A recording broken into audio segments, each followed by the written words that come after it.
Hey, what's up, team? It's Sherman here from Geek Psychology. This video is kind of a follow-up on the Extroversion Made Easy video, and it is, as expected, Introversion Made Easy. So in this video, I'm going to teach you, or I guess talk to you. I don't really like the word teach, but I'm going to talk to you about the different types of introversion, how you can understand introversion, and some kind of techniques and tricks to understand your own introverted functions, and hopefully use that to connect a little bit better to people who are introverts. So I feel this is really important because, well, first of all, even if you are an extrovert, 4 of your 8 functions, your cognitive functions, your mental processes, are introverted functions. Right? So it's very important to understand how they are working and how you're processing this information. Because if you don't understand that, then you're missing out on what you could call as half of your functional capability, right? And if you really do understand it, then you're able to kind of tweak it and make it work for you in a lot of ways and access your auxiliary function in some better ways and your inferior function as well. If that's kind of over what you understand in terms of cognitive functions and MBTI and stuff, that's okay. But basically it is helping you understand yourself better, which is a good thing, right? And it's not just you though, it's helping you understand introverts better, because statistically, and I don't know the exact numbers, but there's about half of the population that are introverts. So you can, you can approach them and understand where they're coming from a lot better, and give them what they need in order to process information and make decisions in their better style, right? Instead of trying to force your style on them or the expected style, okay? So there are a lot of ways that can help, and as an introvert, this is going to help you just understand yourself better. If you don't already understand the cognitive functions and how they're working and introversion and how it's working, then this should help quite a bit. And, if you understand what you're doing, if you know how you work, then you can serve the world better and you can interact with people better as well. So that's a good thing, right? So starting out, let's talk about introversion in general. And that is, introversion is a way of processing information, a way of focusing your mental energy, and it's doing it inward. Whereas extroversion is outward and relating to the objective world that everybody can understand and touch and feel and, logically process. Introversion is bringing it in to your own personalized, subjective understanding of what is happening. And it's like me-oriented instead of we-oriented. And so this is not calling introverts selfish, by the way, but they are self-focused in a lot of ways. And so it's bringing all those functions, sensing, intuiting, thinking, or feeling, inward. And when you're bringing it inward to your own personal experiences, you're going to probably take time processing it. So we can understand that it's going to be slower. It's going to take some time. It's going to use more back regions of the brain usually. It's going to take the longer route to get to things. And it's going to see something. And for example, if you see a table, you're going to look at the table, then you're going to bring it back in and think about what a table is, what possibly the archetype of a table is, or how you personally feel about this kind of table, or if it's made correctly in terms of your own logical understanding of it, or where did tables come from? Why do we have tables in this shape and size? That's kind of what an introvert is going to do. They're going to take that information in, process it, and then they'll act. Then they'll talk. They're going to wait more to respond to people interacting with them instead of being the ones that are engaging and starting interactions. And it's not just with people, it's with things as well, experiences as well. And there's this tendency to feel overstimulated. So they're always trying to turn the volume down a little bit, right? They want to kind of stop things or slow them down and have that time to reflect on them and process what is going on and how that relates to their past or their personalized understanding, and then act. Okay? So if you were to take this into an RPG style, I like to think of it as either elves, compared to dwarves, which would be the extroverts, or defensive. And I don't mean defensive in a negative way, I just mean they're the ones that are going to be the defensive versions of the classes: warrior, hunter, mage, and healer. Okay, so they're going to be the ones that are more in the back, or they just take a little bit longer to act and to do what they're trying to do. So they're slower to cast spells, perhaps. They're slower to jump into the fight. They're going to align and take aim a little bit more, instead of trying to go in, get experience, and then adjust to that. They're going to see where things are going and try to kind of make the one perfect interaction. Talking a little bit about the specific cognitive functions. Starting out, let's do sensing. Sensing, I feel, is like a warrior. Sensing is about processing information and learning about the world, perceiving the world by using your senses.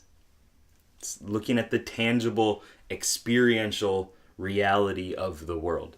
And if you are to bring that into an introverted realm, into a defensive style, that is like a tank, like a guardian. It's a slower, more methodical style.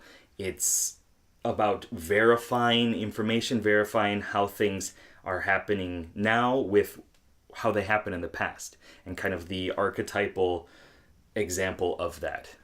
So like they're looking for what is a bowl of soup. What is soup? Instead of what is this experience of soup, they're comparing it to their past, to when their mom made them some delicious soup and it warmed their body and nurtured them. And this is how soup is and should be through the end of time. Okay, soup. Guardians love soup. I really don't know. But so yeah, it's about kind of defending the truth, verifying the truth, and also about specializing in certain things, because they're taking their experiences, sensing, and bringing it inward, right? Into a personalized, me-oriented world. So they're going to logically take things and adapt it to themselves, to their own personal interests. And like, for example, the warrior, the extroverted warrior, this gladiator style, would be picking up whatever weapons are around them and just using them because they're there and it just kind of, the situation calls for it.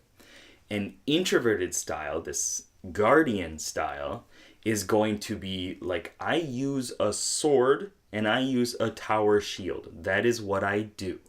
I've had so much experience and practice with this that this is kind of my identity now. And moving from there, we're going to talk about intuition. So intuition is a way of understanding the world, perceiving the world, just like sensing, except it's branching off of the senses. It's abstract, it's connecting patterns and looking at different possibilities and probabilities, things like that.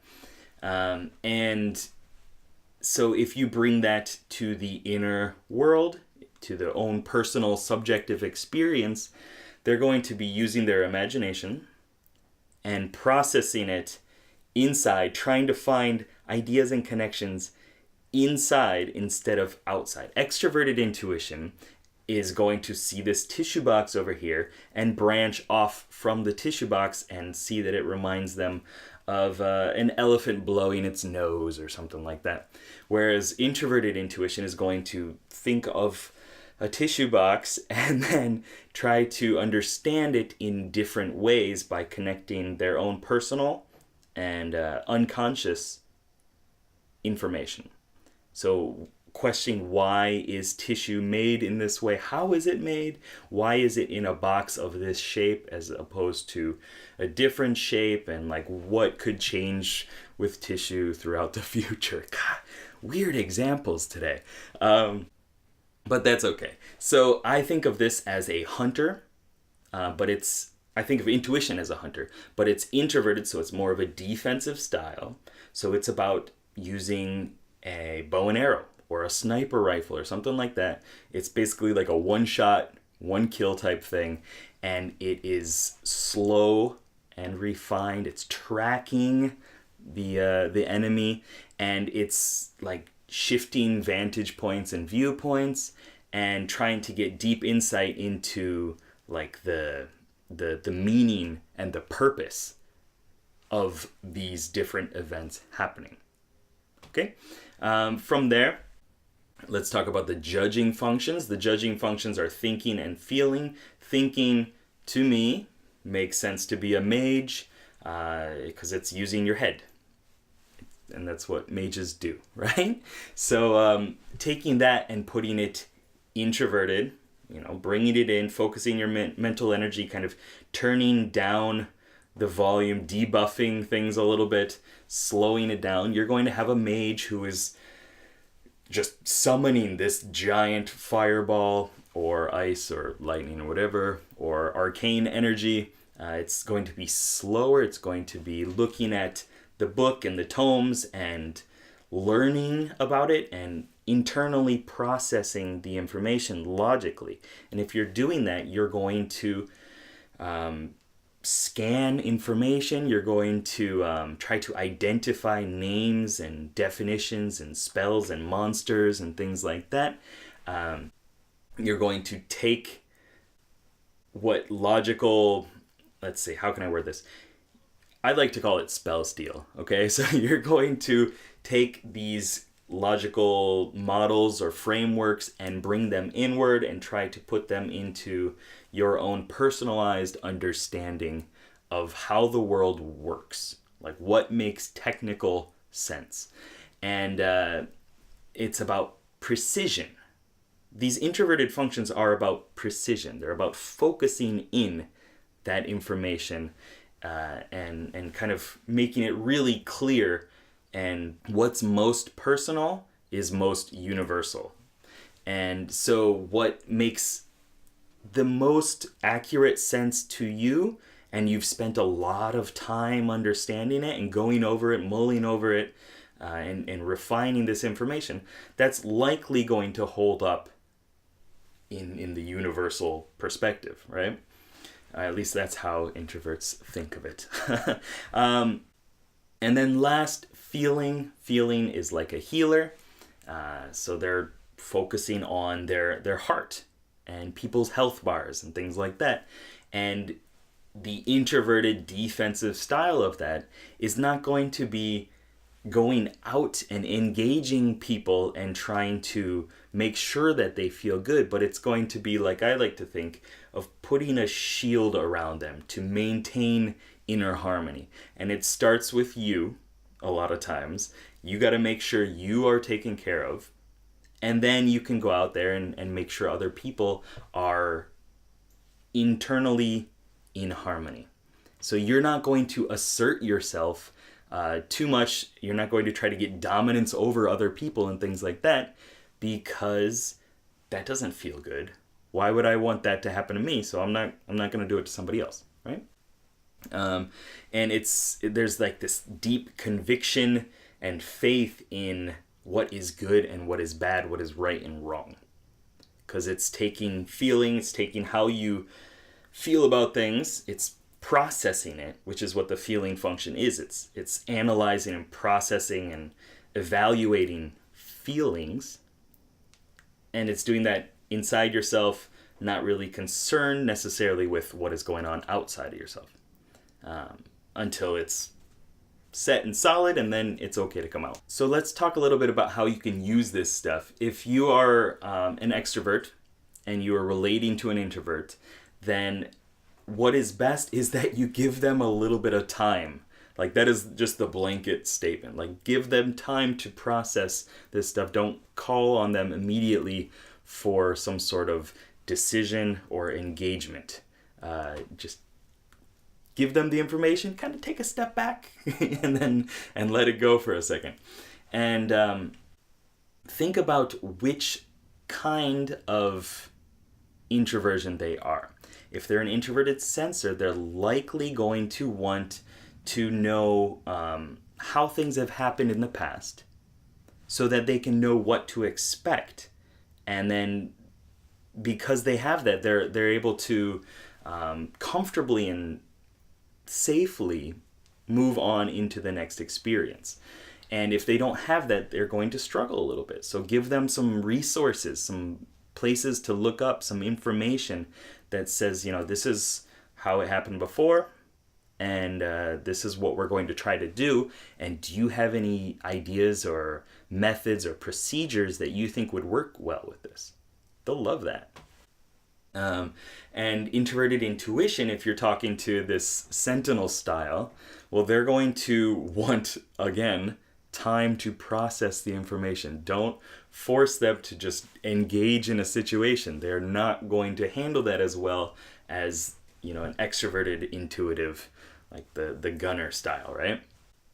They're going to want the time to think over things, have them kind of ask different questions, have them think of different ways of understanding the situation and listen to them. And don't this is going to sound weird, but don't necessarily question it, and don't ask for them to give you proof that this is what is going to happen into the future, because that's not really how introverted intuition works. It just gets this aha insight, and it's likely difficult to explain. But if you think about it, it probably makes a lot of sense that this is where things are going, or this is what the deep down meaning of it all is.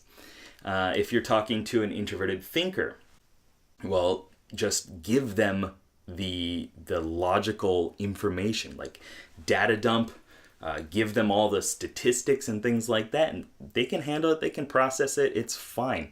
They want to take that information and understand it in their own way so that they can refine it and then use that as a model to continue making more efficient decisions, more accurate decisions. Give them definitions and names and things like that. They'll love it. It's awesome. And then for introverted feeling, if you're talking to an introverted feeler, don't expect them to make a decision. That's my bane. Don't expect them to make a decision unless they do. And if they're making a decision, just go with it. Please just let them finally assert themselves, because they probably feel a specific way about it, like a very strong way about it. Ask them to go back into their own personal experiences and think, like, how would you feel in this situation? Because they know that. They've spent a lot of time doing that. And you can likely trust that, if they're assessing how somebody else is probably feeling about something, that they've been through it many, many times in their own head and heart. And so they can probably give you some good advice about it, or good approaches. Let them kind of mediate a little bit between people. Help them translate between two people, Very good stuff. So what you can do right now is to think about how you experience things. So the sensory world. Are you about creating new experiences, or are you about refining and comparing those to your past? That would be sensing, okay? Extroverted or introverted sensing.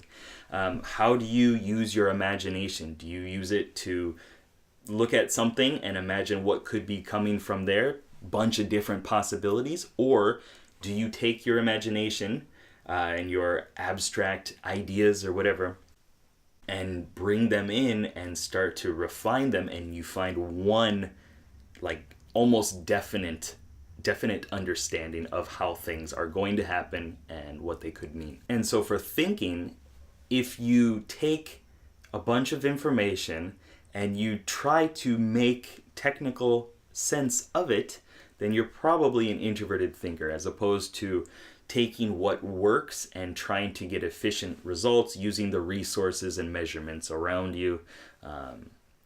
Introverted thinking would be like trying to get a clear understanding of what all this stuff means, and it's very personalized. And the last one, feeling. Think about it. Do you use your heart, your feelings, in terms of relating to other people, many other people perhaps, or kind of making expressions, emoting a lot? Or is it more like keeping your heart in you, as opposed to on your sleeve, like wearing your heart on your sleeve? So is it in and kind of refining those feelings and trying to piece together what is good, morally correct, and things like that from your own standpoint, despite what other people might tell you. And so one thing that I would like to know in the comments, I'd like to read, is anything about some of the words, the key words, phrases that I use, any of the analogies that I used that were really helpful to you, because I want to use those more often.